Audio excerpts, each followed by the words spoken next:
Kirk, welcome to the show. Good to see you again. You too. You too. How you doing? I'm doing great. Super excited when you logged on from your car. I'm like, this is going to be the greatest fucking podcast of all time.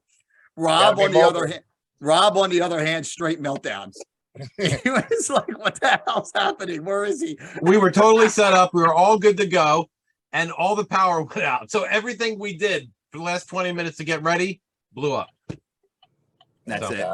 That's it. So Kirk meet Rob. Rob took on the craziness of producing the show, which somebody had to do because I have no idea even how we could see each other right now. I'm so old, but that's neither here nor there. But I had stopped podcasting for a little bit, and then a friend of mine, she checked out her podcast online. She goes, "Have you ever checked the rating of your podcast?" I said, "No, I didn't even know you could do that." I was in the top 10% of all podcasts. So bro, it's crazy. There was 3 million podcasts. I was in the top 10%. I said, this is crazy. Like, people must actually really listen to this shit. So then I started to say, I got to redo this again. But now I figured what I'm going to do is I brought in Rob, who's an expert. He's a technology expert, college professor, all the good stuff, and brought somebody in who knew what they were doing. So before the show, we started talking about, you're still writing bail. I am amazed by that. So I have to hear the story about bail bonds. And so what's the status of bail bonds in New Jersey? It's slim to none on the Superior Court level. There's maybe 1 or 2 a month from the Superior Courts all over the state. They really don't set a lot of bail. Municipal courts, when you fail to appear for a Zoom link for your cases, or you fail to appear in person in municipal court, you get a warrant or a small bail, 1,500, right. 2,500 tops. And those are the bails that are out there. So that's all the failure to appear stuff on municipal court level sucks. It's all real high risk. Nobody goes to court. You must be breaking your ass making $250. Yeah, it's a lot rougher. I mean, I used to do them before, but now everyone's a failure to appear. There's no new stuff. It's all failure to appears, and they fail to appear more than one time, so they're very risky. Yeah, and they're not like right in your backyard. You got to go all over the place for them. Do you think you think that bail bonds will come back to New Jersey at all, or do you think that this is what it is right now?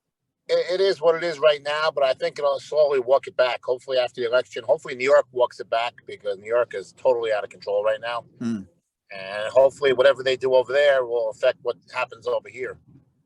New York had a lot of, we used to collect a lot of collateral in New York. So we would do a $50,000 bail, and you had to go in front of the judge, and the judge would say, well, 50,000 is hard for me to do the math. Say you had $100,000 bail. They'd ask, oh, do you have $30,000 in cash collateral? Do you have a property? Do you have this? So those bails in New York, albeit sometimes risky, they were very collateralized.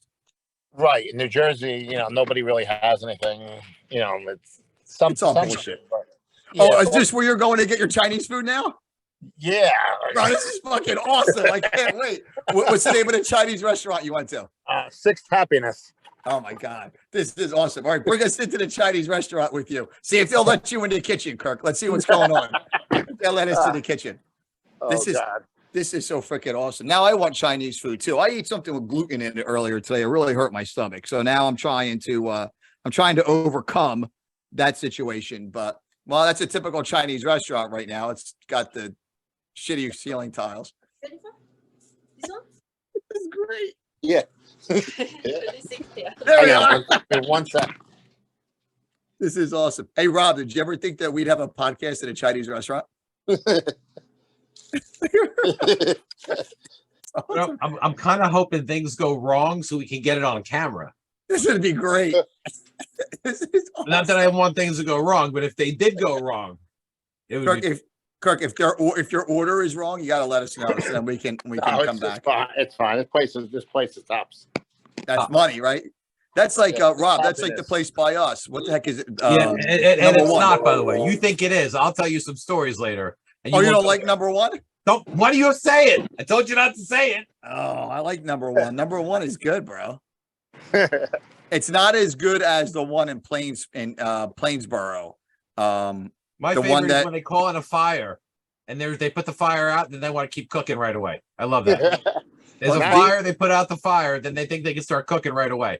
Well, that's what happened with Rob, the one down the street from us. I can't remember the name of the place right now. No he name. had a No he had a partner, right?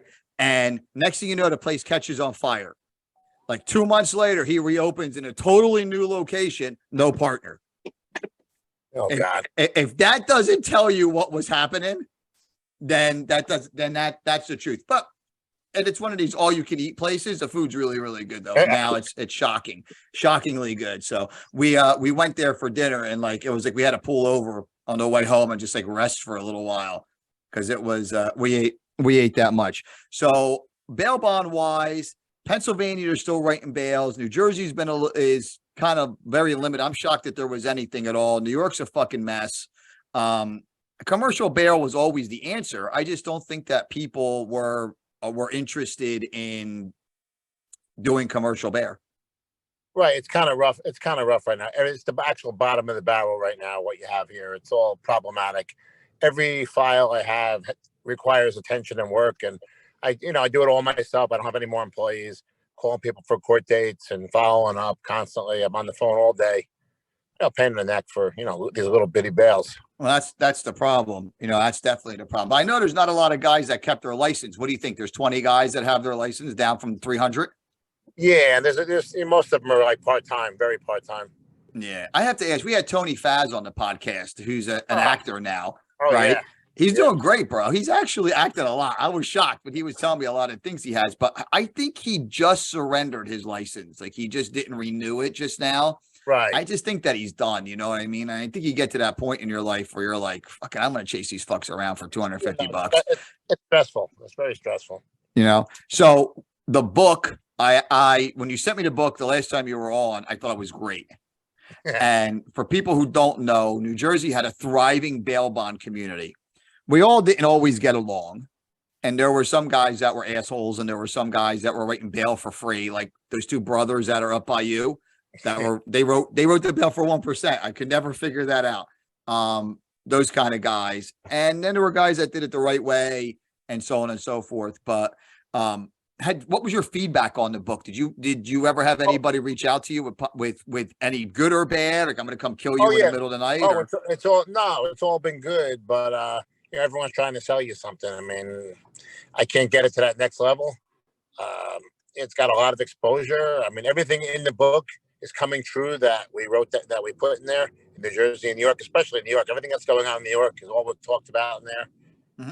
And it's 100%, accurate.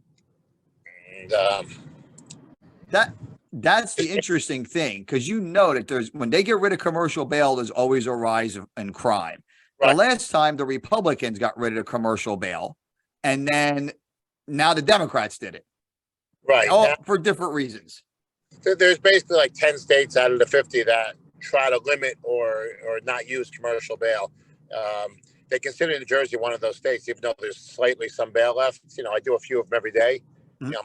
I'm up and down the state all day long doing, a couple little nonsenses. But Massachusetts, Maine,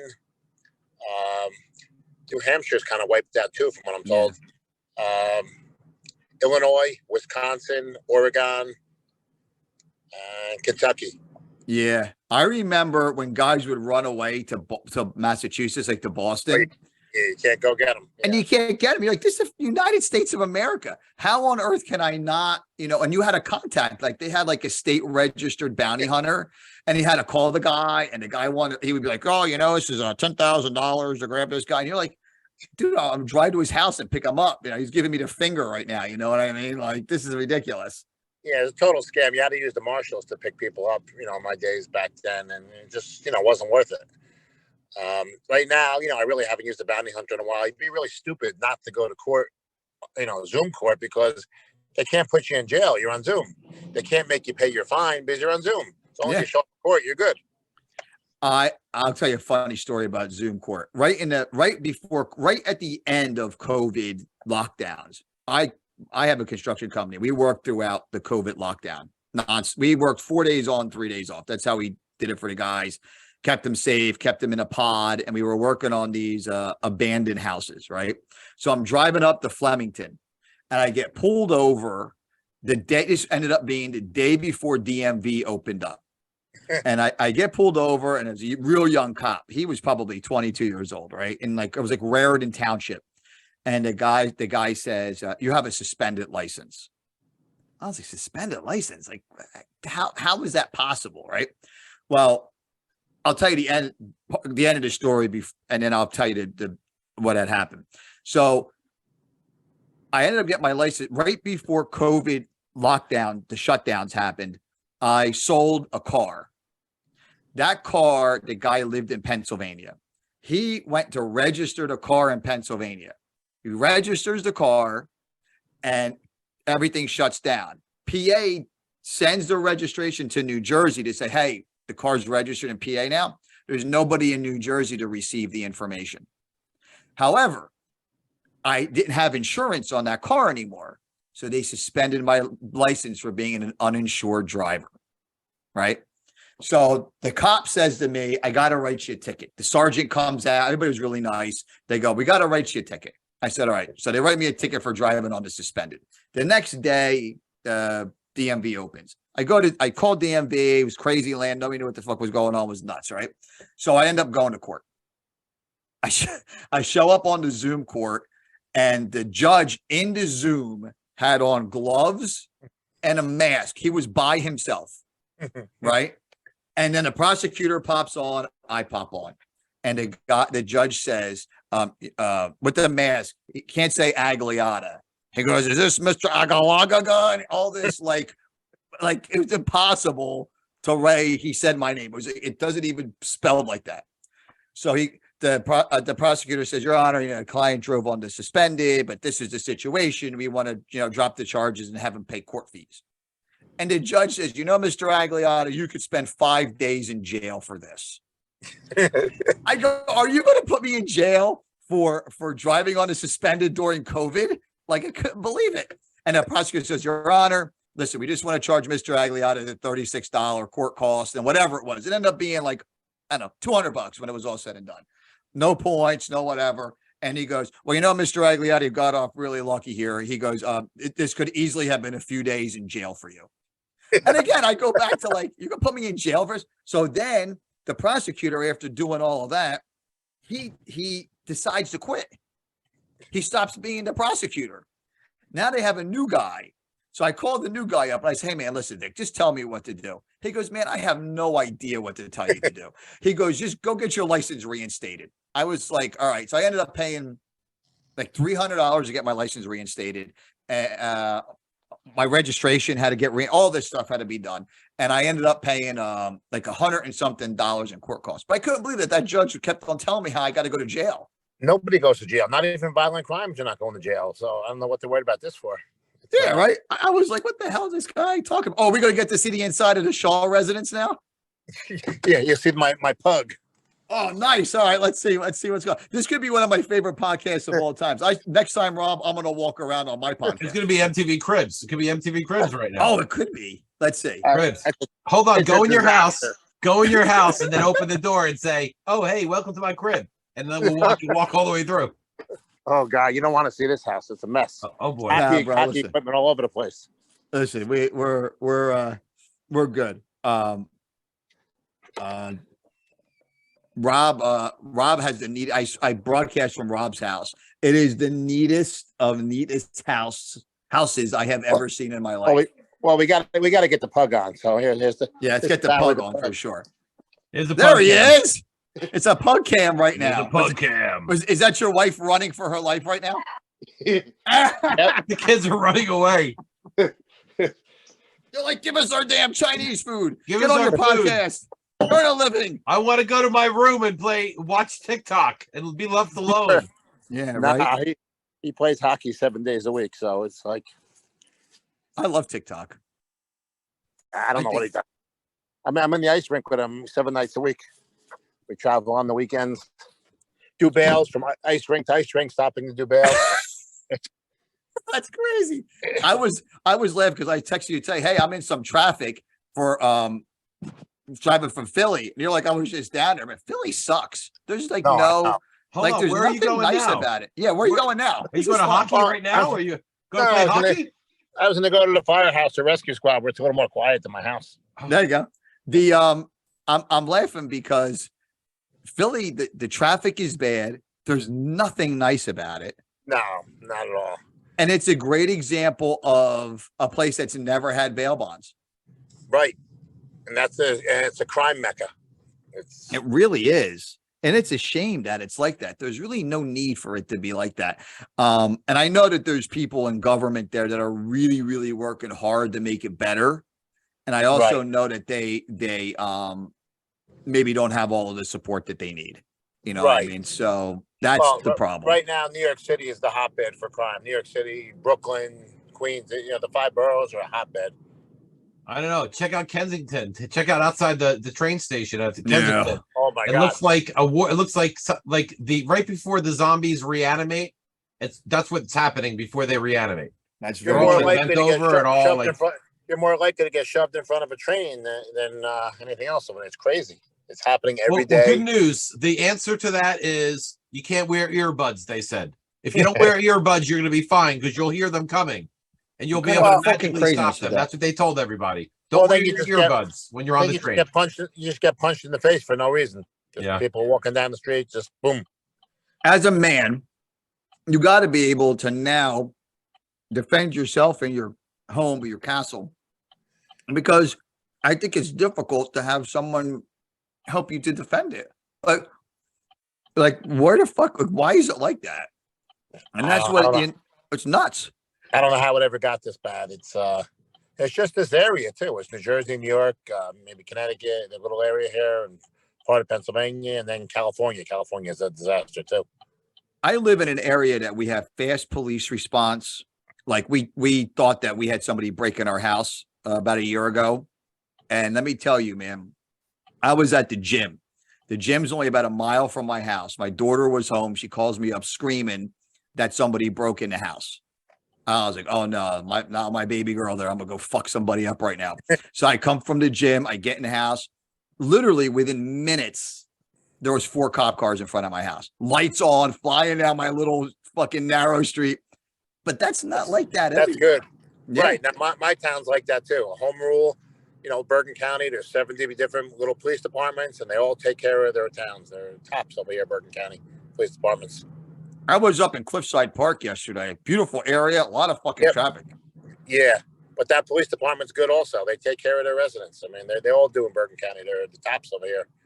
You're paying for it too. I mean, taxes are, skyrocketing, but you're paying for it, but you have good police protection. I mean, the best of the best. I agree with that. I'm happy where I am now, but you might make a call in Trenton. I had a friend of mine. This is a good story. I had a friend of mine. He remodeled a house right on South Broad Street. Gorgeous. It was on a couple of remodeling shows. I mean, a really, really good job. Guy breaks in his house, right? He wrestles the guy to the ground, right? I don't think it was too much of a feat. It was like a crackhead fiend, right? But whatever. Yeah. His wife dials 911. They said, is anybody injured? He said, no, but my husband's holding the guy down. They said, all right. They said, let him go. Oh, God. They said, let him go. I couldn't fucking believe it. Like they let the guy go. This was a couple of years ago when Trenton had laid off like 70 cops. They had 5 guys working the day shift, like crazy shit, like just hoping nobody dies that day. You know what I mean? Like it was right. Crazy. I have a crazy story. You ready? Here's a crazy story about how the world doesn't want to do anything. I had someone intercept a check that I sent to a vendor of mine. Okay. $20,000 check. All right. Intercepted it, took it to a bank. Now I know the people at the bank. They drew it. They created a new check out of my account and tried to cash it. Only reason why I didn't cash the $20,000 check is it was not me. It was a black woman with 2 kids. Wow. Someone wrote the check, intercepted my check, made a fake check, tried to pass it through the bank. So I happened to get the bank to call the police. The police come in another town, not this town. It was over in Princeton. You know that they wouldn't arrest them, the girl, because they had 2 kids and they didn't have anywhere to take the kids. That happens. So they knew exactly who it was. They actually have the where the check was originally deposited. They tried to deposit it and it got kicked out. We had a picture of it, but it was a COVID bandit. It was a joke because it was like just a hoodie with a mask on. Yeah. At a Mac machine. But Oh. we actually got like the cops there to get the girl, and they still didn't arrest her. I couldn't get that lucky. If I was stupid enough to commit crime, I would not be that lucky not to get arrested.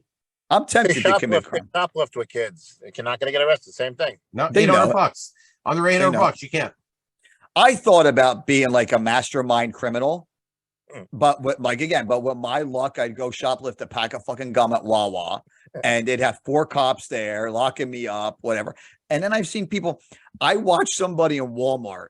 They had one of those bins, like a plastic tote, and they scanned like 3 or 4 items. They scanned the tote. They put a whole bunch of shit in the tote, and they put the items that they scanned on top of the tote. And then they literally went to the guy. They showed the guy the receipt. I watched the whole thing unfold, and then they left. And I'm like, bro, I could shoplift groceries that way every day. I need like 10 totes at my house for like Christmas decorations. So fuck it, I'll do like 1 a week. But I'm totally afraid of that. So I also think I have like a good moral bearing, or I'm not going to like steal. But it's crazy. All these stores are shutting down now. Now you go into the local CVS or any of these drugstores, or everything's locked up. They're stealing everything, so you can't get anything. Everything's locked up. You have to get someone to unlock it for you. It's crazy. I think there's a little bit of a conspiracy there. I'm gonna put my conspiracy hat on. I know Rob loves when I do this, but I think that they want you to order online, the powers that be. And they're not interested in you going to the local Rite Aid or the local whatever. They want you to order from a handful of companies online. They want you to get delivered. They want you to sit in your house fat and happy and whatever, and depressed and whatever other issues that you may have. And I think that's what they want you to do, as opposed to like, it's nice to go to a little store. Right. But you know how hard it is for a little store to stay open? It's impossible. It's crazy. Yeah, the small pharmacies, there's very few of them left in my town. There used to be a whole bunch of them. Yeah. They're all taken over by Rite Aid, CVS, Dwayne Reed's. Yeah.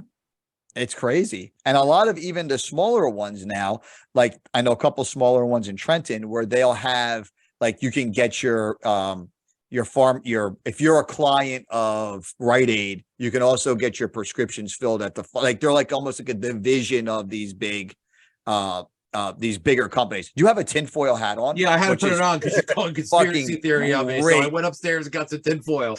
I don't want any of what you got going on getting in here. So I gotta. This is awesome. But I think it's true, Rob. You don't think that that's true, though? You don't think that there's they want you to order from home? They want to get rid of some of these smaller businesses. I mean, I feel that way. I feel like COVID was really like them starting to nail as a small business owner myself, and you're a small business owner, and Kirk is, I don't think anybody's helping us out at all. No one's saying, hey, make sure you use Cornerstone Property and Realty Services. Like nobody's saying that. They want you to go use get your shit, buy it on Amazon and have them come and do the construction work to put it together for you. I don't think anybody's saying it. Do the math. I mean, we went to the store today, 2 stores. There's no eggs in the stores. What planet are we living on that there's no eggs in the stores? That's crazy. I mean, we got to wait. We might as well be waiting online for bread. We had a power outage for no reason, right? Probably due to low maintenance or switching things over. But the point is, it's like between the inflation and there's no recession, even though there is a recession, there's no recession, and then the prices of everything going through the roof. Like it's literally like a third world country. Like you can't buy paper towels when you need them. Sometimes you can't buy eggs when you need them. There's certain things that are staples that you just cannot get anymore. I'm going to tell you, there's no good reason for it. Here's paper towel secret. The best toilet paper and paper towels, Home Depot. They got the best Home Depot brand toilet paper and paper towels. You get a good bang for your buck, and you get they're easy on your rear end. How's that sound? But I don't know. I mean, I feel that way. I'm trying not to be a conspiracy theorist, and I don't talk a lot of politics, but you almost like, if you think everything is okay now, like, what the fuck's the matter with you? Like, if you really, really believe that, you can't believe that, All right, now I can be stationary for a few. Oh, this is good. Is this the firehouse where you are? My heavy rescue building. It should be quiet in here. Right. Where are you a fireman? I will get nauseous watching your video for a couple minutes. That'd be great. Hang on, I'll put some lights on. Oh, this is fun, man. I think this is like a lot of fun. See, he probably did this on the last podcast, but it was only audio, so nobody saw it. So this guy was probably out fighting fucking fires and stuff like that while he was on the last podcast. So how long have you been a fireman? 41 years, my whole life, man. Just Oh my like God. it's crazy. Was your dad a fireman too or no? No.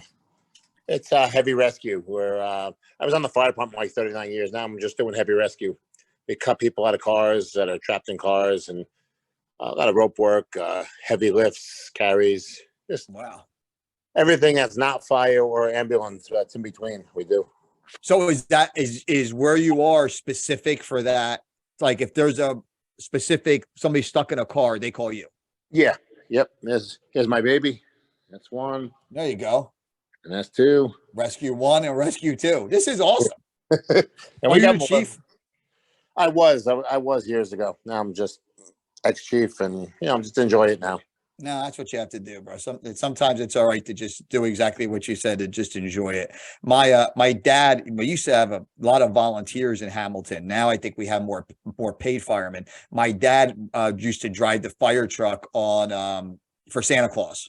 I used to put Santa in the real fire truck. Now they have like a pickup truck and they stick him in the back of there and fucking cut it down to that. I used to put him in a fire truck though, but that's pretty cool. What are some of the? All right, how often do you get a call? About 3-4 times a day. A day? Yeah, we're pretty busy. So my town, it's about 34,000 residents. It's pretty busy here. Holy shit! 3 or 4 times a day is a lot. I would have thought 3 or 4 times a week, but I guess No, we go out every day a few times. It's some days you don't have it, and the other days you go crazy. now you're a volunteer, right? Yeah, everybody in town's volunteer.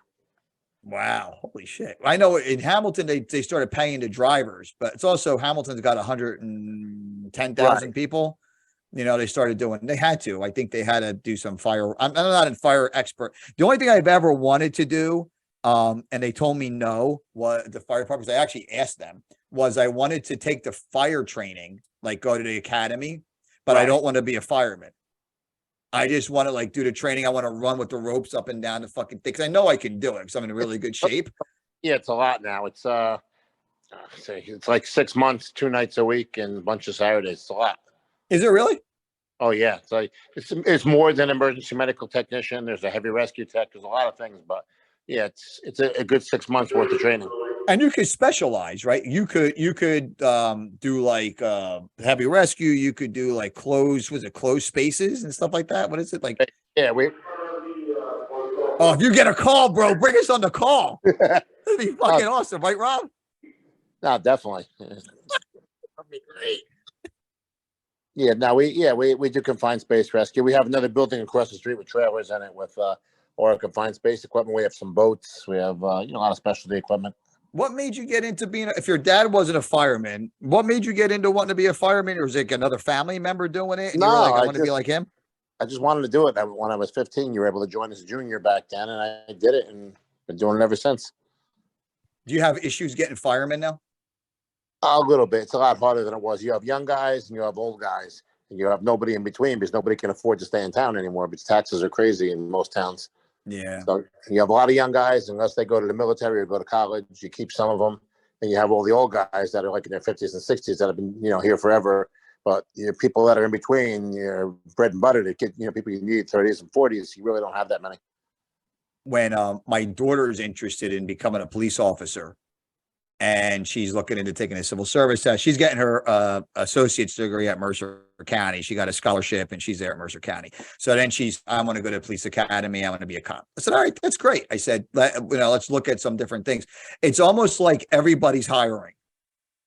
I mean, it's almost like that. It's almost like if you want to be a police officer, like as long as you don't have a criminal background and I think you're in decent shape, I think you're in. You get through the academy. It's it's hard, but it's not that hard. It's not what it was. It was a great job years ago. Yeah, I think it's harder now. I think it's like people don't respect it as much. I think, I used to always think that like if a cop needed my help, I'm going to help him. You know what I mean? Like I'm that kind of citizen. I think people now just fucking film you. No, definitely. Right. Even my fire department rescue squad, most of the people are cops also. It's right. What you do. public service. I mean, just not Yeah. getting paid for it now, but that's fine. It's At the end of the day, though, it's important to volunteer. And I think it's important to do stuff in your community too, whether you're doing that or you're volunteering doing other stuff or picking up trash or whatever it is. I think it's important to do that. I think it's not. some pride. This is awesome, you know. And then the hours, you know, between going to do bails in between, and then my weekends, I'm traveling with ice hockey teams, you know, with 2 teams, one up in New York, one in New Jersey. But it's all right. I was laughing because last time we spoke, I was in the midst of all my travel sports. Oh my God, bro. I'm so happy to be retired. My kids were like, we're done playing travel. We're only playing in high school. Oh my God. First I was bored. Then I was like, thank you, Jesus. I actually have a weekend of availability now, which I never had before. I'll never get bored of this. This is awesome. I got a few more years of this, and in high school and whatever, I'll enjoy it. We're playing a Jersey team, and then we're playing up in West Point for Army. It's an awesome experience going up there. That is awesome. Youth sports is interesting too, because all of my kids had a good experience with it. So I think it helps them to become a better team player, a better citizen, a better whatever. I really think it's important. No, it's good. You know, hopefully things get better after the election here. Hopefully, you know, we get a handle on crime in New Jersey and New York. I mean, they're saying crime was down the other day, which That's bullshit. Yeah, ridiculous. This is lies. That's bullshit. There's no, I mean, listen, there's no way on the planet that crime is down. But I'm wondering now with the internet and so on and so forth, I'm really starting to think that people really are starting to know the truth. Like they're really starting to say, like if Biden goes up there and says, hey man, crime is down 15% or whoever, that people are like, what the hell are you talking about? Like we could just go look it up that it's not. Do you think that? Do you think that people have gotten like savvier to the, savvier to the thing? Definitely, but they're immune to it. It's so bad. I mean, even in Jersey, it's just kind of spread out. After Murphy went on and said crime's down 15% the other day, they had that 2 cops got shot in Newark. Unbelievable. I don't get it. I don't understand. And I don't think the Bolden, and tomorrow Rob and I are going to do a get out the vote podcast. He doesn't know that yet, but I'll be at his house tomorrow to do that. I think but I'm thinking that I don't know how they can feel that they can lie like that. It doesn't matter if they're Democrat, Republican, whatever they are. You can't bullshit because it's so easy. You just get your phone. You look it up. You say, what are the crime statistics in Trenton? And you look it up. You're like, holy shit, this is crazy. Well, as much as they release, a lot of places don't really release what's going on. You don't really hear the truth, but it's bad. Like stolen cars are so up in New Jersey, it's out of control. Monmouth County, every day, carjacking, stolen cars. They can't get a handle on it. There's at least they can chase them now, but it's not enough. No, and people aren't, because there's no. You have to scare people. You have to remember. This is when we first started writing bail bonds. When I first started writing bail bonds, this is back in the day. If you, they were hijacking cars in New York, bro, like crazy. And then they said, if you hijack a car, you're going to go to jail for 20 years. You know what stopped hijacking cars? Right. Now it's like common thing. Now it's just happening all over. They were hijacking, women driving through Newark or whatever. Yep. And then they said, oh, we're going to put a stop to this. You have to scare people. You have to say, you're going to go to jail for 20 years. But some of these fucks don't care. No consequences again. We're back to no consequences. It's the trophy. It's the trophy. Everybody gets a trophy kind of thing. It's that generation of people that are in charge. It's terrible. Right. And then it says, well, bail is punitive. It's not punitive. It's a deterrent. Unfortunately, it's a deterrent. It keeps them from reoffending every day. I met one time, I was in the state house and they wanted to speak to, they wanted to get rid of the bail financing. I was 100% for it. I said, man, every bail should be collected 10%. They had people there from every walk of life, from Black people, Spanish people, white people, people who were like concerned about the environment and bail. It was like crazy, bro. I was like, who are all of these fucking people? And they were all opposed to it. They were like, oh, well, the bail bondsman's just getting enriched. Or my favorite one was, how do you if you're a homeless guy and you get locked up and you don't have any money, how do you get out? You don't. It's not a big deal. Let a judge let you out then. Let it be on a judge if they're going to let you out. But I couldn't believe, and those were the conversations. And my conversation was, I think the bail bond companies have to be solvent. They have to be able to pay their losses. They have to be okay. And I don't think anybody realized that, like, when a guy fails to appear and the 75 days is gone, you got to pay. You might be able to get an extra couple of weeks out of the deal, Right? but then you got to pay. No, they come after you, especially the municipalities. They're all money hungry, and everybody's starving for money. All these towns. I got in trouble. I was filing my own municipal court motions towards the end. Yeah. And nobody said anything. I had a relationship with a couple of these township attorneys, and they were all happy. They were like, we'll settle all the cases with you. One guy actually helped me with the form. He said, this is the form that we use, right? It was all good. Then I get a letter from the clerk of the Superior Court. I had like 200 cases that they wouldn't recognize because I filed the motions on them, and I'm not an attorney. So I had to hire an attorney. The guy charged me $100 per motion to refile all the motions. It cost me thousands of dollars, but 20,000 to be exact. Yeah, $20,000 to be exact. If not, it would have cost me, Oh yeah, 10 times that in losses. But that's the stupidity of the whole thing. We also had come up with a plan. This was years ago, where we were going to, instead of charging people 10% for bail, and this went nowhere, we were going to charge people 12%, and the state would keep the 2% as like a tax. Were you involved in that at all? No, I was involved with the $50 filing fee. With that thing. I remember that. It went from 30 to 50. The state's going to make more money off it. So, but get rid of all the county councils, get rid of all those guys. You don't have to file all these fucking bullshit motions from Richie Blender and Sam Silver and this guy and that guy. You don't have to do any of that. You just pay this, and they refuse to do it. But we had some crazy. What was one of your crazier bail stories? Like where you had to go somewhere crazy, or you had it like, no, don't say anything like I kidnapped a guy in the Dominican Republic, because people will listen to this.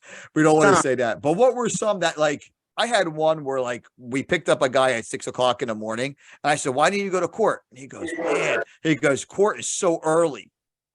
I was like, all right, I got you. All right. Now you got to go to court on time. You know what I mean? But what was one that you had that you were like, I can't believe that this is so ridiculous?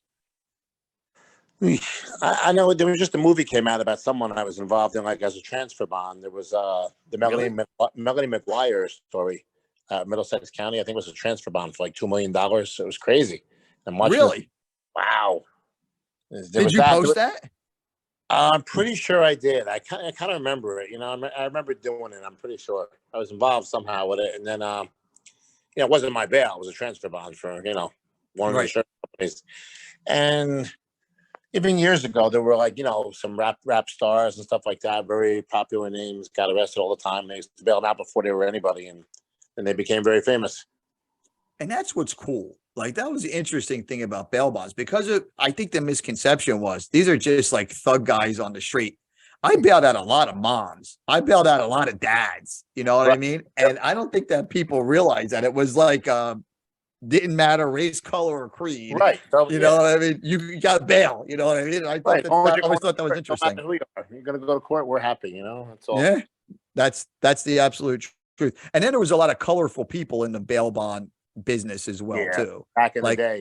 Oh my God. There was. Who was the one guy? There's one guy I always admired him. I always liked him. He had real white hair and he had super blue eyes. He was an older guy. I can't remember. He was up by you. Santa Claus. Maybe Ron Nationwide? Nationwide. Ron Ozawi. Oh my God, yeah. He was a good guy. Is he still around? He's still alive. He's not doing bail anymore, but yeah, he's still alive. He's all right. Talk to him every once in a while. He's got to be 80 years old, that guy. Yeah, he's pretty old. His dad was in the business back, before my dad, actually. Emil Ozawi, back in Passaic and Clifton, back in the 60s and 70s. You wrote bail because your dad wrote bail. And your dad was a colorful character too, with the boxing and with all of that stuff. Yeah, my dad was a boxing promoter. He he had some, top names back in the day. When I was a little kid, I remember going to Guadalupe to see a fight. One of his fighters fought Roberto Duran and went to distance. It's pretty cool. That's incredible. That's awesome. And to have that's a great story because, my dad was a mechanic. I don't follow in his footsteps. I got into doing bail. I got into doing some other stuff, but it's cool when you have like, the family business. And then it's even cooler when the family business is something cool like bail bonds. Yeah. My son was in it, for a while with me, my oldest one, but it just wasn't enough to keep him busy anymore. It just kind of like teetered out, where we got rid of the office and there was no more office hours. And Bergen County, it just became very liberal. They're just letting everybody out. It's like a revolving door. So there really wasn't anything left. We met with the sheriff up there years ago because they were having trouble with posting bails, like actually dropping the bail off. And we were laughing because we were writing bail in Arizona. And in Arizona, you could fucking fax them the bond. And then you drop them all off at the end of the week. It was like, I couldn't believe it. It'd be like, oh, I got to do 3 bails today. You just kind of like shoot them a fax or an email of the bond. And they're like, all right, you could bring them all in on Friday. And I was like, wow, this is. Yeah, nah, it's still old fashioned here. You go wherever and do bail, go to the municipal courts or, or the county jail occasionally or, police stations occasionally at nighttime sometimes. But it's just not like it was. It used to be like every night. Now, now I get to sleep for the night. Yeah, I remember answering that phone, bro. Oh my God. Especially when they would transfer the phones to either me or Eric at night. And it was like the first hour or two would be people calling. Yeah, remember we just spoke like an hour ago? And I'm like, oh, I'm the night shift guy. And they're like, let me tell you my whole story again. Like, oh, God. You're like, I'm waiting for that thing to go off. Phones were brutal. I mean, they were brutal. And sometimes I just wouldn't answer. I'm like, I just fucking can't. You know what I mean? Like I need a minute. I just can't do it. So are you writing another book or no? What's the story with that? Nah, I just wrote the one and I'd love to promote it some more, but it's rough right now. It's just the name, Make America Safe. They didn't, the powers to be didn't like the name, I guess, because it reminded them of Trump. So it kind of got like hidden and shelved, either through Amazon or whoever. And it's out there. It's just, they make it hard to find sometimes, Did you get it into bookstores at all or no? No, it's just on Amazon. Yeah, it may have been in some small places and stuff. It definitely did good the first, few months, and then it kind of just quieted down. I think you need a second book, bro. I think you need a follow-up that says everything in the first book is coming true. And then you need to team up with Tony Faz and you need to make this a screenplay. I'm just letting you know. I see him on Facebook all the time. I guess he's doing really good. It's funny because we had this conversation on podcast. I said, bro, who cares if you get typecast as like an Italian gangster? I go, you're an actor. It's better than like breaking rocks with your head on a construction site or something like that. You know what I mean? Like who cares, Oh, yeah. But it's a crazy change of thing. What are other guys doing? Like I was thinking about some other bail bondsmen too. Like there's not a lot of bail. So like guys went on to different careers. Have you heard anything interesting about anybody? No, I think the Callahans sold their building and they built apartments and stuff downstairs. They developed their property and, it's like a high rise now, like all Hackensack's high rises. Oh, that's cool. I think Scott Churchill's doing a little bit of bail out in Pennsylvania and maybe in Vermont. Churchill's an interesting guy. He's from Wisconsin. He's got that personality. 100%. Oh my God, I haven't heard that name in a long time. Wow, holy shit. I talked to him. I think Scott Berlin in Newark. He's retired. He's in Florida. Yeah, that's good. Who else is left? I got to start trying to get in touch with some guys just for fun. Especially, I wanted to do like a bounty hunter episode where I wanted to get like John Ryder and because I use John a lot. We use Saeed a lot. Who was the other one that we did a lot? Ron Padron. I talk to Ron every day, my business partner. But like those guys they were fucking crazy, and with some of the shit that they would do to set guys up for apprehension. We had one, bro, when Facebook first came out. We had this idiot was on Facebook, right? And he was taunting us on Facebook, like, hey, I'm fucking free, right? And I'm like, all right, we got to get this guy. So one of the girls who works for us, Chloe, very attractive, right? She makes a Facebook profile And she reaches out to this guy, and this guy starts kicking it to her, like, hey, what's up? You know, blah, blah, blah, blah, blah. So she's talking back to him. And this goes on for like a few days where like they're developing a relationship. The guy says, you know what? He goes, I'm going to take you out to dinner. So Chloe goes, all right, this was exactly what we want this guy to do, right? So we could pick him up. He goes, I'm bringing you to McDonald's. Chloe was fucking beside herself. She's like, McDonald's? This motherfucker's bringing me to McDonald's. I'm like, no, listen, it doesn't matter where you're not dating him. We need you to set him up so we can pick him up at the restaurant. You're not going to date the man at all. She goes, well, I'm better than McDonald's. And I said, yes, you're better than McDonald's. I said, however, I was like, we need to pick this guy. We ended up getting him at the McDonald's. He was there, and it was just stupid. But, you know, I always thought that was those kind of stories I always thought were fun. But you should do the follow-up book. And, you know, I mean, you should do it where, like, these are some of my predictions that came true. Right. Yeah, so I'll see what happens as it goes. But, you know, the firehouse is interesting. Are you there by yourself? yeah. Oh, yeah. Right. Yeah, you're the only guy's going to hang out at the firehouse. Yeah, no, it's quiet here. It's better. My house is like chaos right now. My son's home. He's usually out every night for hockey practice. I'm usually with him, but it's just chaos now. How old is your son? 14. My last one. That's my last one. The other three are out of the house. You're lucky, bro. I'm at the age now where mine are 17, 18, 19, and 27. The 27 moved back home again from the girlfriend. I'm like, Jesus Christ, bro. Like, really, he's living in the basement like it's his own fucking apartment. You know, and the other ones, they talked about they were going to go to college here, Pitt and Florida, and I can't wait to leave. And nobody left, you know, and now they're all still there. And the two girls have scholarships to the Mercer County Community College. And my other boy, he's still in high school. He's a senior, but no, I think that kind of changed too, where I think people were like, well, am I spending $60,000 a year for a college education when I don't need it? They're going to have the first 2 years for free, and then they'll decide what they are going to do from there. But, you know, it's smart. My stepdaughter went to West Virginia for 4 years. I mean, we're saddled with student loans now, you know? It's crazy. Yeah. The good thing about West Virginia, it's a party school, bro. So she probably had 4 years of awesome experience. Oh yeah. Going to a West Virginia football game, one of the best experiences of my life. Oh, did you go? Oh yeah. I've never missed that. I'd love to go do it again. It was that good. I went. Here's another bail bond story for you. Do you remember Prince? Yeah. All right. So the Prince O'Kine, right? So we rent. My business partner, Eric, at the time, he was a huge Penn State fan. He goes, bro, we're going to buy these tickets and we're going to go see Penn State. We're going to rent a camper and we're going to drive out to Penn State.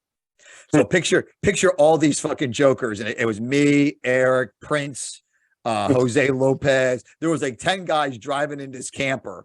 We drive to Penn State, bro. It was an experience, man. 100,000 people inside the stadium and 100,000 people outside the stadium. It's an experience. Oh, that's great. Yeah.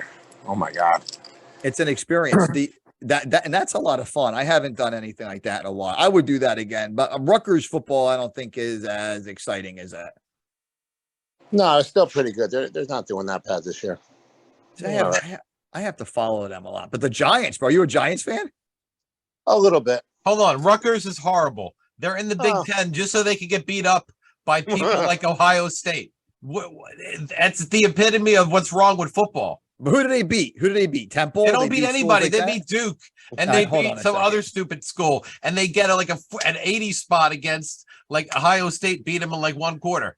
I'm going on to Rutgers. I'm going on to Rutgers football. And then we have to get my friend Rob Natolo on the podcast because his son was supposed to be the quarterback at Rutgers, and it didn't work out. And it's a whole story behind it, but it's really good. So Rutgers is 4-4. That's their record, and they're ranked 10th in the Big Ten. So meaning they're in last place. Well, you're not going to beat Ohio. You're not going to beat Ohio State. You're not going to do it's that. Just they're in that division, so they can be the sacrificial lamb, and they can get the television. You know, but they make money in Ohio State. Eventually, if Rutgers was any good, I mean, I went there, and I actually went there when they were. You went to Rutgers? I went there. I graduated my undergrad. what I was there, believe it or not, for the 4 years I was there, from beginning to end, it was when they didn't have a stadium. So they used to use Giant Stadium, old That's Giant cool. Stadium, and it would only be 3 sections. So imagine the center of the field, 3 sections. That's it. Really? Well, And that's the how other they can side, fill. if it was like a good team, would have like 5 sections, completely full of Giant Stadium. But that's it. Nothing on the top, nothing in the end zones. It was Right. literally just side to side. And that's where they had to play, because they were building the stadium. It took years to build the stadium. And it also had to do with the base stadium that they were doing, they had to destroy what was there, so they had to play somewhere. So I know for a couple of years at least that I was there, I know it was at least a year or 2. You know, Shiano's the highest paid state employee, I think. Yeah, well, hey, listen, he went to the pros and they wanted him back, and they you know, They paid for it. $4 well, million. the problem a year. is, when you're in the Big Ten, like if you're a star, who is going to sign? You're going to play in the Big Ten. You could go to Ohio State, or you could go to any other college. I mean, granted, you're good enough, you know. So I think the problem is you have a hard time recruiting, because other people will give you an education and free tuition also, but you could do it at Ohio State also. So it's hard. It's a big ask when you're in a good conference like the Big Ten is. It's a big conference. You know what it is? I think if you're a tweener, right? I think if you're like a quarterback or whatever position, and you're not quite good enough to start at Ohio State, but you're like better than anybody that Rutgers could ever get, then that's for sure. So Shiano makes $4.03 million a year, right?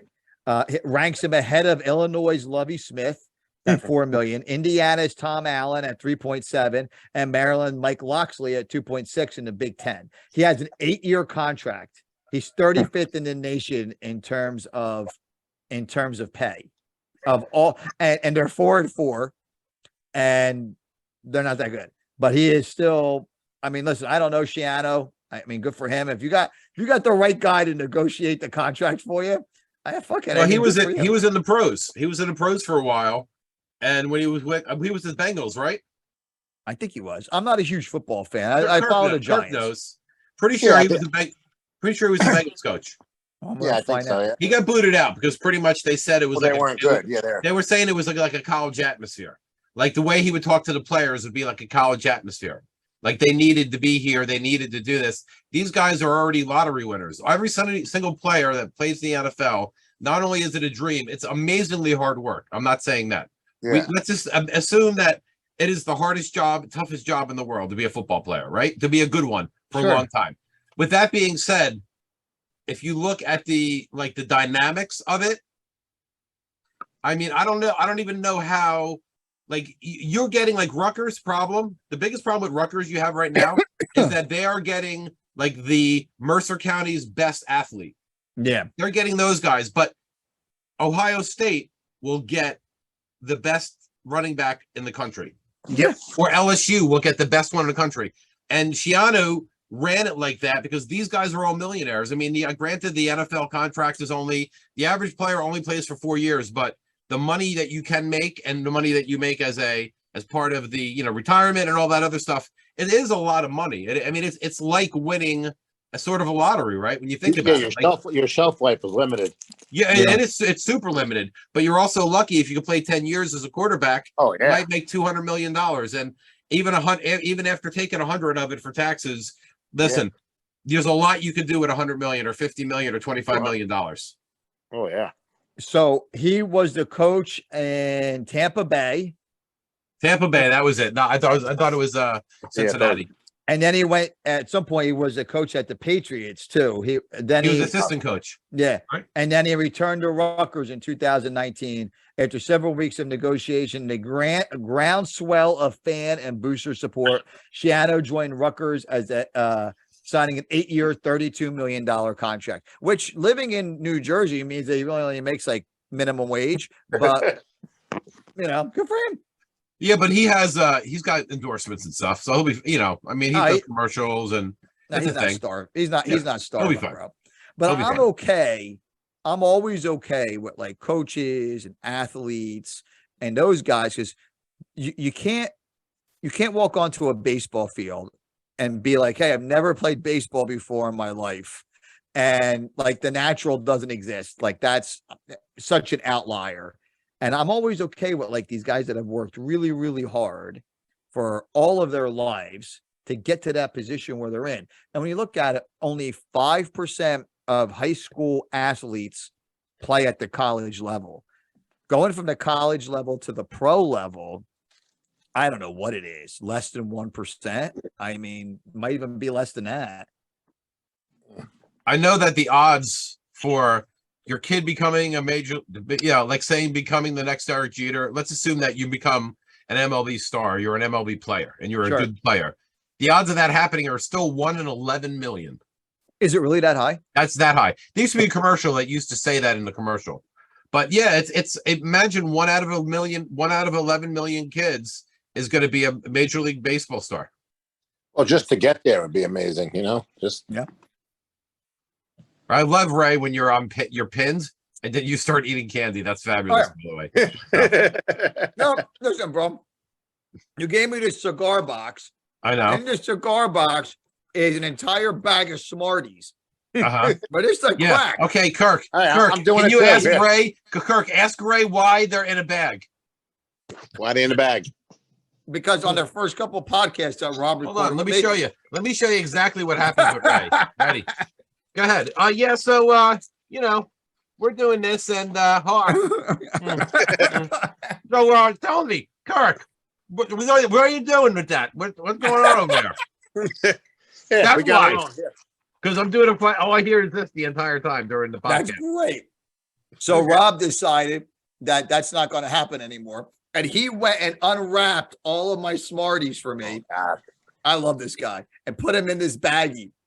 I didn't unwrap it. Let me just break it for you. I was so fucking angry. I looked like this and I just cut them all open because you're fucking so angry. Did you really? Yeah, you don't think I took the time to unroll those, do you? I'm sad. I'm sorry I hurt your feelings. I'm sorry. You're worth it. But I'm shocked. This is a lot easier. You know what I mean? I'm shocked at two things, Kirk. I'm shocked that he didn't unroll these for me. And I'm shocked that he carries a knife. I'm even more shocked by that. Oof.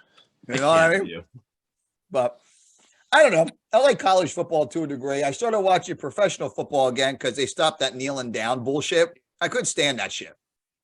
And I'm a big Formula One racing fan. They never kneel down in front of a flag because in some of the countries that they race in, they'll lock them the fuck up. Yeah, So, they're not doing ice hockey, that's for sure.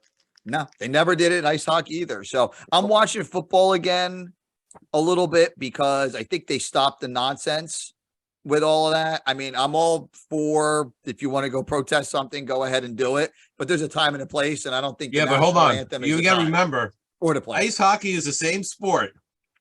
Now, when you think about like the 3 most offensive Native American costumes, uniforms, you had the Cleveland Indians, you had the Washington Redskins, and the best one ever is the Chicago Blackhawks. The best logo ever. It's amazing, right? Yep. They did all that bullshit to Me Too them and try to get them to take the Blackhawks and get rid of the logo. They said, no fucking way. No fucking way are we getting rid of this logo. Chief Wahoo was amazing. I like to live in a world where they bring back Chief Wahoo. I don't think there's going to ever happen. I mean, maybe something might happen in a world where people understand, the world was better when you can have a silly thing on a hat and it didn't mean anything. Like what was on my baseball hat doesn't have to have a cultural significance to my culture. You know what I mean? Were Native Americans really upset though, or was it like white women in the suburbs that were really upset? That's the question. Listen, they changed the Redskins. They're the Warriors, right? No, wait. No. Commanders. Come on, Warriors. They want to be the Warriors, but they couldn't because there's another team already there that has it. Hey, speaking of the Warriors, it's one of my favorite movies of all time. I'm just putting that out there. What? The Warriors? You don't remember that movie? Kirk, you know the movie? No, we don't. We're both guys? looking at you because we have no fucking idea what the Warriors are. That's a 70s iconic movie. I don't get the the 70s iconic movie is Logan's Run. Logan's Run is an iconic movie. Rob, take a minute and look up Warriors. It's about a gang of guys. They're in a gang. They got to get from Coney Island. They got to get from somewhere in New York to Coney Island. And everybody wants to kill them because they think that they killed Cyrus, the head gang leader. One of the best movies of all time. What year was it? I'm gonna say. I'm gonna guess it was 78. I don't get to watch much anymore. You know, oh my God, you know what I did? A guy asked me. 1979. Wow, it was close. It was close. This one, first of all, this one, I'm going to make fun of you so badly right now because This it movie's looked fucking like great. it was like, it looked like the beginning of the trailer looked like something out of like Australian Thunder, like the guy strip joint show. I'm going to show you Get the hell out of here. I mean, you might be on the wrong fucking movie. No, bro. I'm not. I'll show you. Hold on. Are we allowed to play this? Well, we're on Spotify. Watch this, the trailer anyway. Yeah. Right here. This is how it starts. This is how it starts. Watch. Can you dig it? Like the guys with the shirts. Yeah.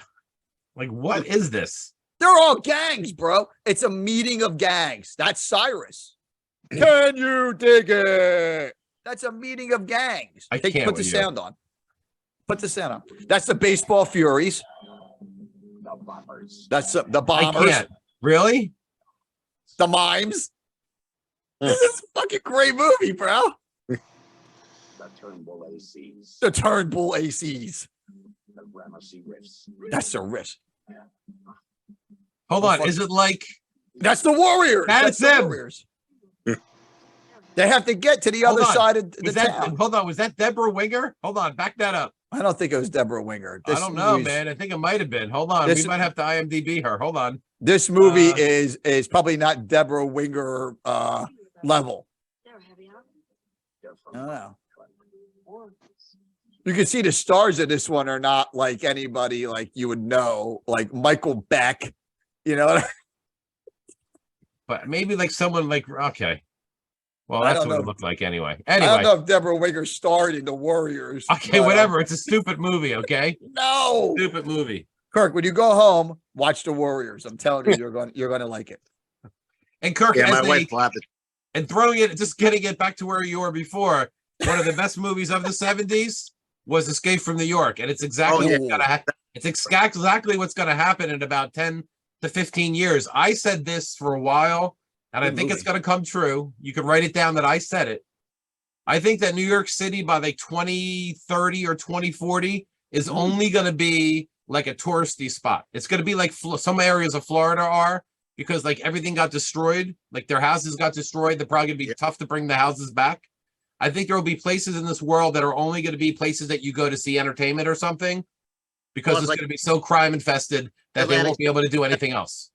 Atlantic City, the casinos, and then the rest of Atlantic City. It's trashed. It's destroyed. You're right. Yep. You're right. I go down to Atlantic City often, and besides the casino, unless you're towards the Ventnor side of Atlantic City, the rest of Atlantic City is terrible. No, it's horrible. They're just let it go. And New York, Rob, that's a bold prediction.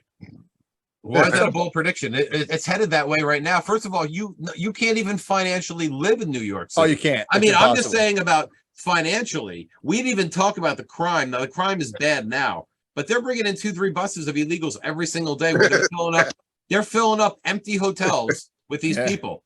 Don't fuck around with Abbott and DeSantis. Bro. How about when DeSantis flew the illegal aliens to Massachusetts? Yeah, and they're trying to make a big deal that because something happened the way he paid for it, like they weren't allowed to do it like that. He's gangster, bro. They want to bring him up on charges. So when he's president, and he will be president, when he is president, they'll try to bring him up that he did that stunt, and then he'll have to. I'm going to give you for that. I'm going to give you, and I'll let Kirk answer this after I answer it. Here's the ticket for 2024, the Republican ticket. Are you ready? Don't take my ticket. You're going to take my ticket. Don't take it. I already told it to you. No. I don't think he did. I think it's going to be DeSantis, and I think it's going to be Kerry Lake. That's what I think it is. I think that's going to be it. It's going to be Gavin. It's going to be Gavin from California. He's got the money, and he's going to get the whole left side of the coast. Guarantee he'll get everything. Well, I didn't even name a Democrat. I agree with you with that. I think he'll be the Democratic nominee. I'm talking on the Republican side, the presidential. It'll be what's that? It'll be DeSantis and it'll be Kerry Lake. Anyway, Kirk, what do you think about that? DeSantis and then the governor of South Dakota. I forgot her name. Kristi Noem. Yeah, very smart. She's prime for that position. Yeah, that's true too. And then on the Democrat side, it'll definitely be Joe, Gavin. Joe Biden says he's running. Joe Biden said today that he's running. Bro, I You know, can't. That guy has no idea what day it is. I'm sorry. Yeah. I got a lot of shit going on. There's no way he knows what's going on. No way. It's an He'll be embarrassment. 88. He'll be 88 when he gets reelected. If the day on his reelection of his not, he'll be 88 years old. Can you imagine that guy at 88? No, can I imagine Talking now? about girls with Bretts in her hair, looking like a race car. I can't. I mean, I can't with that one. And the creepy thing. And then, like, did you see all the costumes on YouTube, by the way? All the people had a picture of Joe Biden over the shoulder, and they had like, What a good they got like a costume. fake hand on the shoulder, and they have the Joe Biden on the other side. Oh, bro, find one. Can you find one real quick? Yeah, I will. What a go. Kirk, what do you think? You think on the Democrat side, you think it'll be Gavin Newsom? Maybe Murphy with him. I don't know. Oh my God. No, I feel they're gonna need a woman. You're gonna need a woman in there. Yeah. If you can get a minority, even better. Like you get a minority in there. You know, Yeah, AOC won a contest to be That's not working. to run for her seat, and she won. You know that there was a contest and she won. I didn't know that. True story. Yeah, she won the contest and she wound up winning. It could be her. I mean, if the left goes crazy enough, could be Elizabeth Warren. It could be her. Why not? I think they'll get so crushed. I'm going to predict a crushing on Tuesday. Oh yeah. That I think they're going to have to really reevaluate what they're doing. I don't think they're going to be able to say, you know, we're going to run this ultra left wing, whatever people. I don't think they're going to be able to say that. I think they're going to be crushed on Tuesday, and they're going to have to really reevaluate. And one of two things is going to happen. They're either going to move to the center or they're going to go so far to the left because they think that's what people really want. I hate to say it.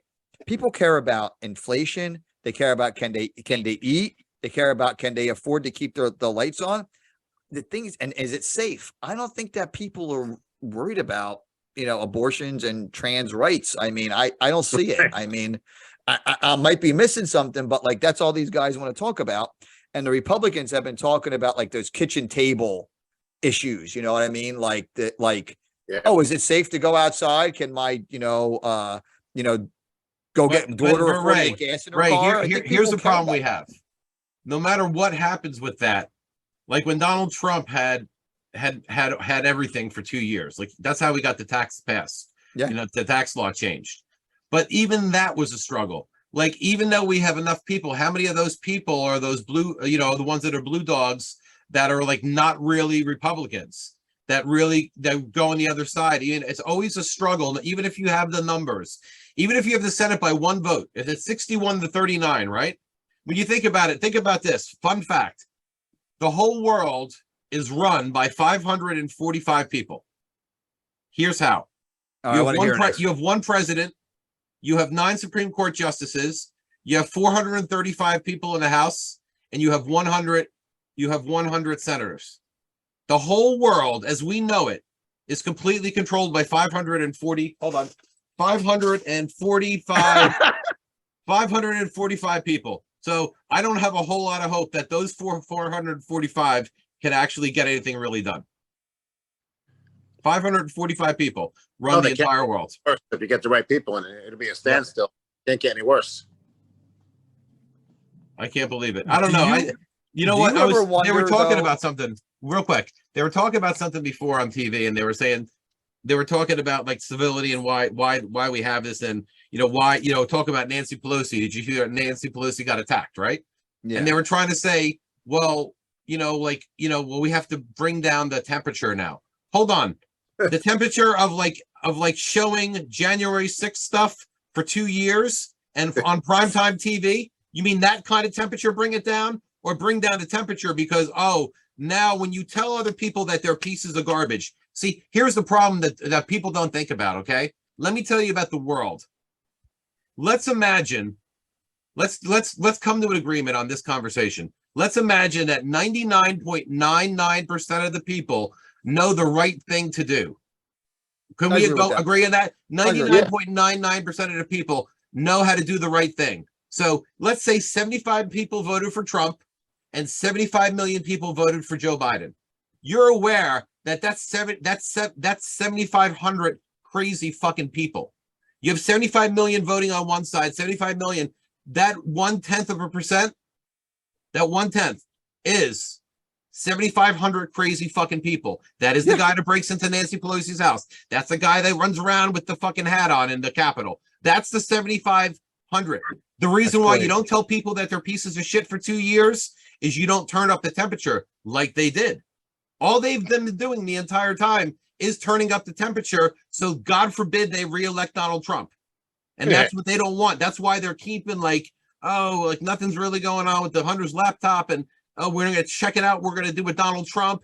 Oh, and then the whole thing, you notice how the whole thing with the subpoena went away, right? You never found out who signed it, and you found out nothing.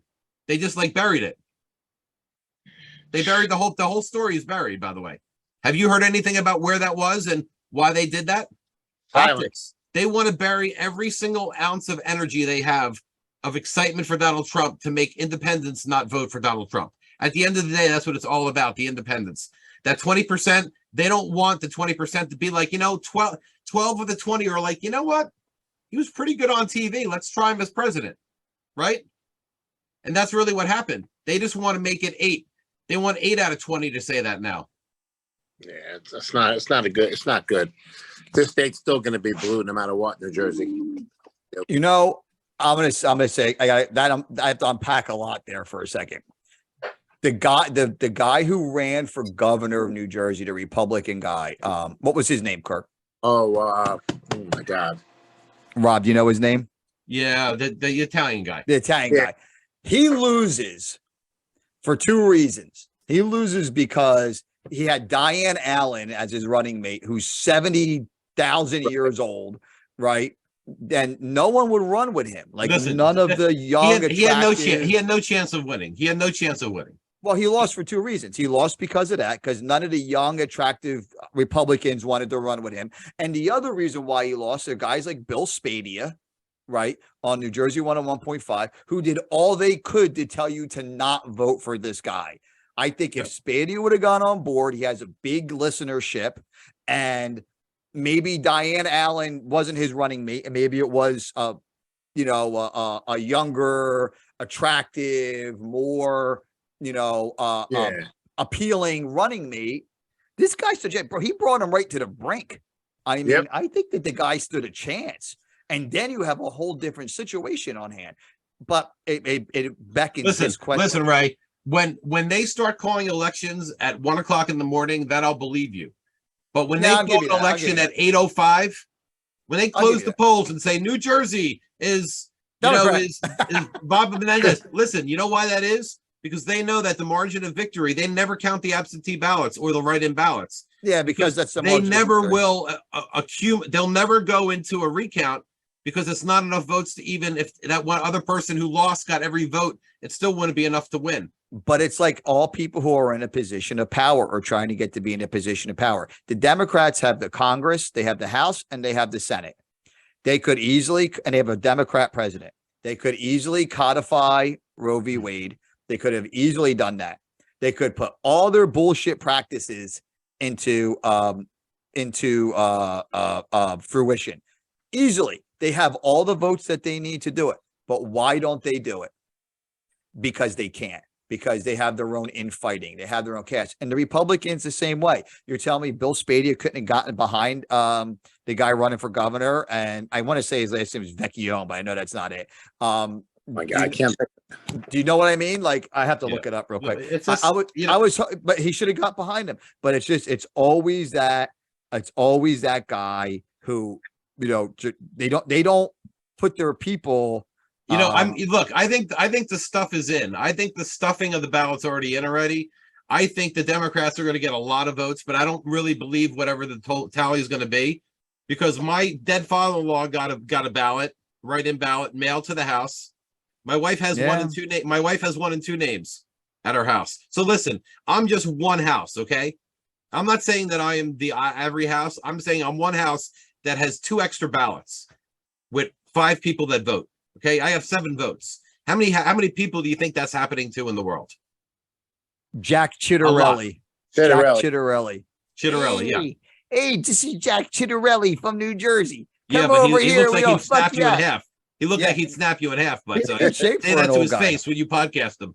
Oh, let's get him on the podcast, bro. That would be he's awesome. a good guy. He's a good guy. He's a good speaker. I've met with him up here in my own town. He's come up here. He's went to the diner. He's met people. He's been great. Yeah. The guy I want to get on the podcast, I'll share this with you, is Ed Durr, the guy who beat Sweeney. He was like a truck driver. He spent $45 on his campaign. Bro, that's the guy. You know what I mean? That's the guy that should be governor, you know, but a boot wearing, you know, hardworking truck driver, regular guy. But then we could talk about Fetterman too, where you look at I think he's going to win too. He might. I mean, he can't even put a sentence together, and he's probably going to win. He's probably going to win. That's sad. I can't believe. It just shows you how bad the world is right now. It just shows you how bad that people would rather have someone incapable of a coherent thought because they didn't like the personality of the other person. It's insane, right? When you think about it, everybody knew Joe Biden was losing it a little bit, right? Yeah. I mean, how he got through those debates was amazing. I don't think he heard half the stuff, really. So, I mean, I think it just kind of bounced off him like bulletproof anyway. But when you think about it, like, if you hate the ideology, they'll put anyone else in there. Like, it could have been your dog, your pug. It would probably win for Democratic governor. It would. I hate to say it, but it would. Kirk, would you ever run for a political office? No, it's thankless. It's thankless work. Even in my own town, it's just a thankless job. My town is run by Democrats, unfortunately. And yeah, actually, the mayor is a nice guy. Actually, he got something accomplished that we all benefit by. He got us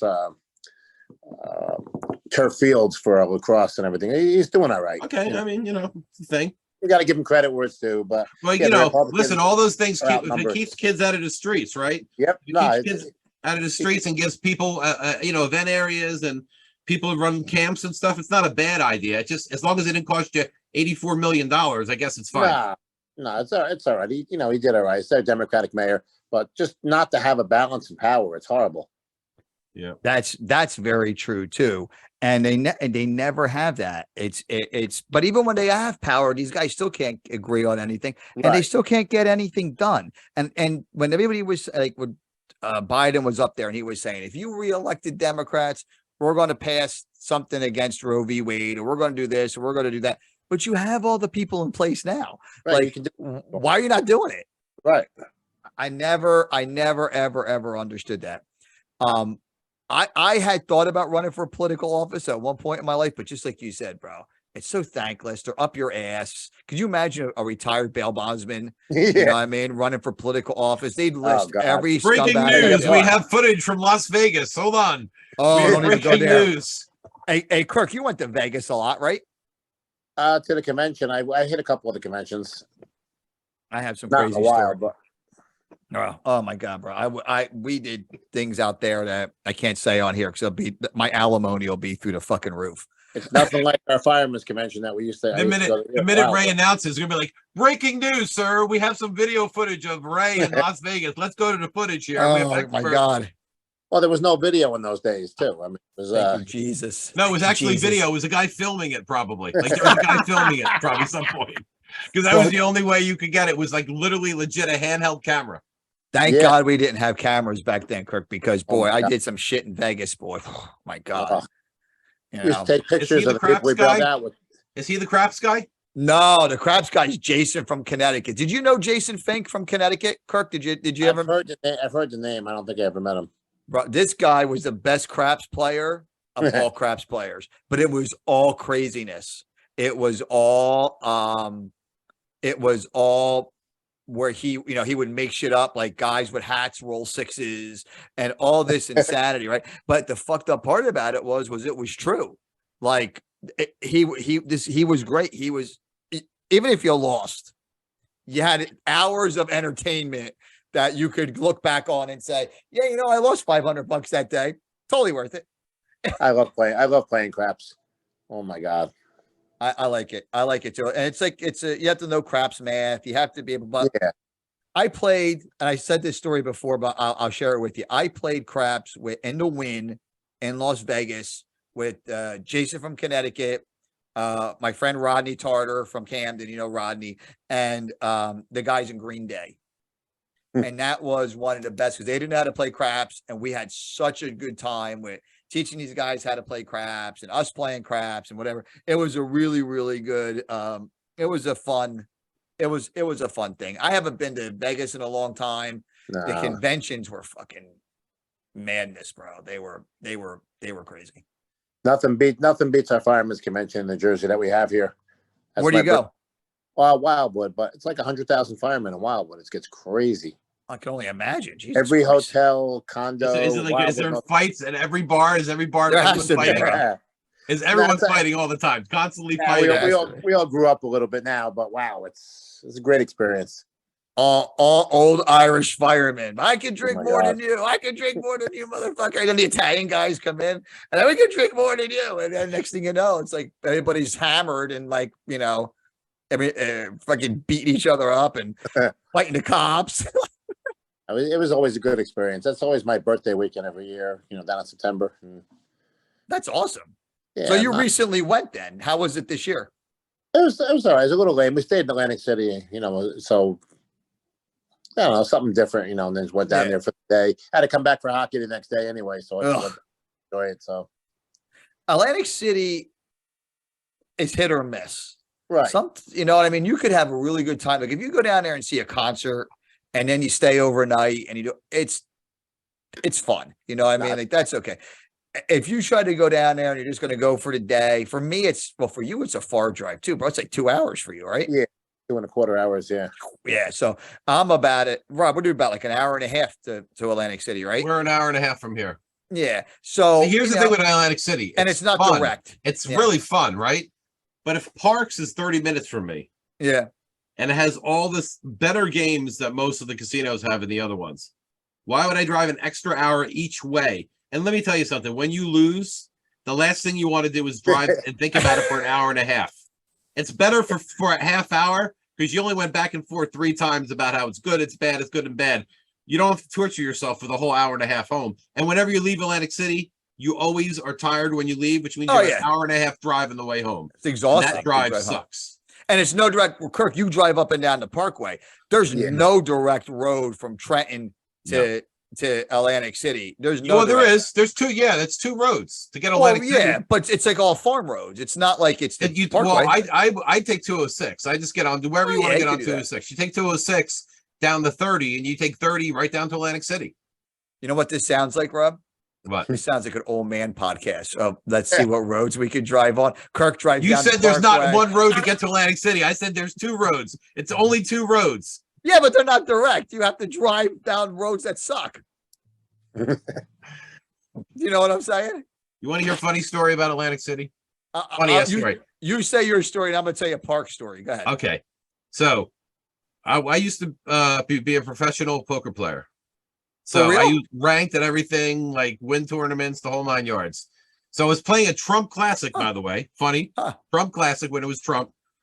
So this particular tournament, I think I got knocked out. I got the money, but I didn't get the money I wanted. So it was late. It was like 3 a.m, right? So Egg Harbor, if you've ever been to Atlantic City, going down Route 30, Egg Harbor is like a little town. It's like a really desolate, and then it's a little town, and then it gets a little desolate again. So there's like a part of the town, and like the cops are like just pulling everyone over. So usually at 3 o'clock in the morning, I can get it. I get it that, there could be some drunk drivers there. I get it. But they make you wait on a road that, like, they take the road down the one lane like there's an accident so they can question you. But the problem is at 3 a.m, everyone's coming back, right? So I just got a bad beat. I have to wait for 20 minutes to go up to this checkpoint, right? Right. And make you roll all your windows down, right? And next to me is what was a Napa Auto Parts, right? In Egg Harbor there.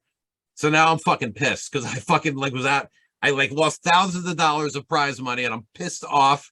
And I'm sitting now thinking about it at 20 minutes. Like, why the fuck? And I saw people trying to turn around and the cops were getting the people as they turned around. Oh, yeah. Right? So they pull him over. It pulls me over and one cop says, good morning, sir. Where are you coming from? I said, I'm coming from Atlantic City. He's like, have you had anything to drink tonight? I said, no, I don't drink. He's like, you're telling me that you... I said, listen, just stop it right there 1 second, sir. Please. You made me wait 20 minutes. I'm not wasting another breath on why I choose not to consume alcohol and drive an auto vehicle. You know what?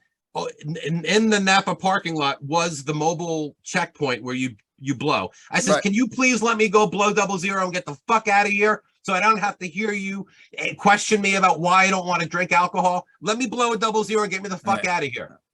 He handed me a piece of paper. Have a good day, sir. And that was it. I was so irate. I don't know how I didn't get locked up, by the way. But I heard the one guy laugh when I said it. Well, I heard. I said, "Please let me blow a 00 and I'll get the fuck out of here." You should have said, I just took a bad fucking beat. I lost a lot of money. I lost potential like money. 10 grand in one card, a turn card. I lost 10 grand, and I don't want to also wait here And I'm dealing with me try to tell you why my theory on why it's not good to drink and drive all night and play for money in poker. Kirk, this leads me to the question of, I didn't know Rob was a professional poker player, and I just learned something new. I used to run a poker game that we can't talk about on the podcast, because I think I might get in trouble for that. But why? It's not, as long as everyone has an equal chance of win, it's not against the law. I still don't know. I ran one at my house for years. I mean, I used to have our kids on my lap while we were all playing cards. 2 tables in my basement. Really? 2 tables in my basement. Yeah, we would have like 20 people here. Kirk, do you play poker too or no? No, my older son does. He actually won a lot of big tournaments. The World Series of Poker. He's been in things, Yeah. but he won a trip to, I want to say, Ireland or somewhere. He played against Boomer and Carton.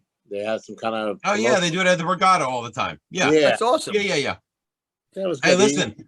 listen. The Borgata is some good money. I remember back in the day. Before, you remember when the casinos went on, when the state closed and the casinos closed? Do you remember that? Yeah. Yep. Okay, so right around that time, when you would play tournament poker. So tournament poker is a little different than regular poker, right? I'm So a good tournament poker, player. I was a tournament player. So I'm a good tournament player. So what they do is like, so the buy-in on a Friday with 12 o'clock game, it was 11 o'clock tournament. It was $40 fee, $300 prize. They would have 200 or 300 people there. You would make the final table. This is before you had to claim all the taxes. The only time you ever had to claim taxes back then was 100 times the buy-in, and it was never that much money. Right. But there would literally be $100,000 on a table between 10 people all the time. And there'd be a guy who didn't want to chop, and then he would get knocked out, and we chop up the money like 10 grand, 13 grand, whatever it was. And it literally, I would have to do that game there at my house, and then come home and play cards with all my friends in my basement. That's awesome. And that was back in the day. You used to be able to make 10 grand a weekend just playing one tournament. You could. You could, absolutely. I did. I played a poker tournament, and I'm gonna tell you, I'm gonna share my poker secret. If it's a tournament, I don't bet a lot. I watch everybody grind down, and then I'll start. Say there's 10 guys, and say you bullshit, right? Say there's 20 guys in the tournament, right? I'll let 10 guys. There's always that one guy all in right in the beginning. There's always like guys like that. You let them go about their business. You know what I mean? Unless I got something really good in them first 10 So you never hands. get called, but that is the worst idea ever, by the way. No, You see, must be a horrible poker player. I'm a good poker player. Listen. Here, Poker 101. You ready? All In right, my let me hear opinion, Let me you hear need it. 2 of 3 things to win a poker tournament. Okay. 2 of 3. You must have 2. You can do it all 3 easily, but you must Okay. have 2 of 3. Chips, luck, or cards. Cards Okay. meaning like great starting cards. Chips meaning that you have a good stack of chips with you at all times, and lucky. Now, I have seen people that cannot have a dime on them, but every time they went all in, they would get lucky, or or they're getting monster hands. But Ray's easy. Ray's a tight guy that never gets called. He goes in, I'm out probably. No, But listen. while he's saying that, I'm knocking all the other people out, taking all their money, and I'll just wait for him to go away. Because the But idea, his problem is I have 5 times the amount of chips that he does, and every time Joe Tight goes in, unless I have a hand, I won't play. See, I always thought in the beginning, at least I've had success, there's always these guys that are like all in. I'm gonna go all in. And then you're That's like, a it's piker. right in the You're beginning. a piker. That's a And piker. I just chill out. So the last tournament I played in, motherfucker, piker, I came in 4th place out of 20 people, and I was very happy with Okay, that. I played a That's good tournament. one. There were 5,000 people. I came in 13th place. That's pretty good. It's a good number. All I'm telling you is that for you to do it, you have to have luck, starting cards, or chips. So I know you guys really like my Warrior movie recommendation. Can I give you a poker movie recommendation? Here we go. Rounders. Oh, of course. Could be one of the greatest poker movies of all time. And then there's another one where that woman ran the poker games. I can't think of her name right now. Molly's Game. Yeah, Molly's Game. That's a really good one. 21 is another good one. By the way, I like Molly's Game. The guy who is the guy in the Facebook movie. I want to know what his character was in the Molly's Game. That's supposed to be Justin Timberlake, and the other one is supposed to be Tobey Maguire. You think that's true? Oh, 100%. Yeah. Read the book. One calls him superhero, and the other one calls him pop star or something. There's some kind of code words that they would use. See, she went to jail, Molly Bloom. Mhm. You know what I mean? Because she started raking the pot, and she got into raking the pot. Which is why if you have a home card game like you had or I had, it's not illegal because everyone has an equal opportunity to win. Just because I'm having it at my house, I make zero money if I don't win. Right. That's a game of equal chance. That means that you don't have that. You don't have to do right. My old business partner was a very good poker player, and he would go to all these underground games in Staten Island and New York and whatever. And he was he'd, Ron Padron too, Kirk, he's a really good poker player. Long time, but yeah, oh my God. Yeah, Ronnie's a really good poker player. And you get into guys like that, and it's like they'd be out. You didn't find them for like 2 days. You know what I mean? You'd be like, where's Ron Padron at? Just like right now, I can't say where's Kirk Shaw at because it's dark as shit in your car. Oh my God. So they go home and eat my Chinese food eventually. So let's leave it with this. Kirk, it was a pleasure having you on the show again. It's a pleasure coming here. I hope things are different soon. We can talk about things getting better, but we'll see. I really, really think you need to write a part 2 of your book because I think you had a lot of predictions that were positive. Not positive, but you were correct on, and predictions fucking suck, but it is what it is. But you were right on the predictions, and I think you should write that. And I think people need to hear that because with bail and with some of these other things, I don't think anybody ever really understands that when you mess with one thing in the ecosystem, you know what I mean? That one thing could lead to 10 other things going wrong. And with commercial bail, that's what happened. So, I think you need to talk about it. They never thought, crime would go up, and they denied it a million times, and they still deny it. But crime is rampant in New Jersey and New York. Like can't believe it. So those are the things, Kirk, you got to get to writing. I know you're busy with being a fireman, and I know you're busy with writing the 5 municipal court bonds a day that you write. I think you got to find an hour here and there to put the pen to paper because I think the first book was great. I think you really have to do something with the second book because I think it's important to if you make predictions, I think it's important to say, hey, I was right, and here are things that should be done. And not that anybody's going to ever listen to anything that me and you say or Rob says or anybody else says, but at the same time, it's good to put it out there for the powers that be. Right. I'm hoping someone will pick the book up somewhere online and, redo it and make it into, something better and put it out there, but we'll see.